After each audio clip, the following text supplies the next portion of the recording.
Ward మెంబర్లు.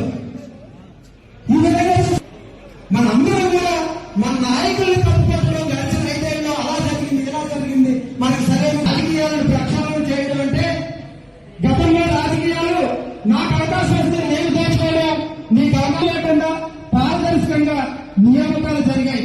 చదువుకున్న సిబ్బందిని నియమించారు. ఇకపోతే గ్రామ స్థాయిలో పనిచేయాలండి. జగన్ మనకి ఇచ్చిన ప్రభుత్వం మనం నియమించిన వాళ్ళు కదా వాలంటీర్లు. గణేష్ మనకి ఇచ్చినటువంటి అవకాశం అయిపోయింది. మమ్మల్ని దత్తమని చేస్తాడు.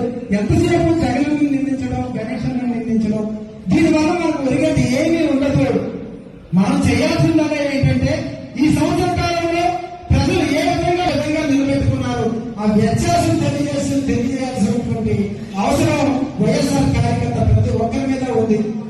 ఇవాళ మనం నియోజకవర్గ స్థాయిలో కార్యకర్త కానీ నాయకులు కానీ నియోజకవర్గ స్థాయిలో ప్రజలు కానీ చాలా అపోజిషన్ లో ఉన్నారు. పోరాడేవారు, సింహంలో పోరాడేవారు. ఆయన కమ్యూనిస్ట్ నాయకత్వం ఏం ఆలోచించింది, ఎలాంటి కార్యక్రమాలు రూపొందించింది అనే విషయం వైసీపీ పార్టీ అధ్యక్షులు వారు రావడం జరిగింది. వివరిస్తారు.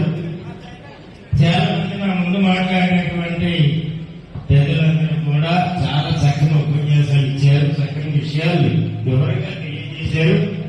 కంప్యూటర్ గారిని కూడా వేదికలకు రావాల్సిందిగా కోరుతున్నాం. సమస్య గారితో వచ్చినటువంటి పెద్దలు వేదికలకు రావాల్సిందిగా ప్రార్థిస్తున్నాం.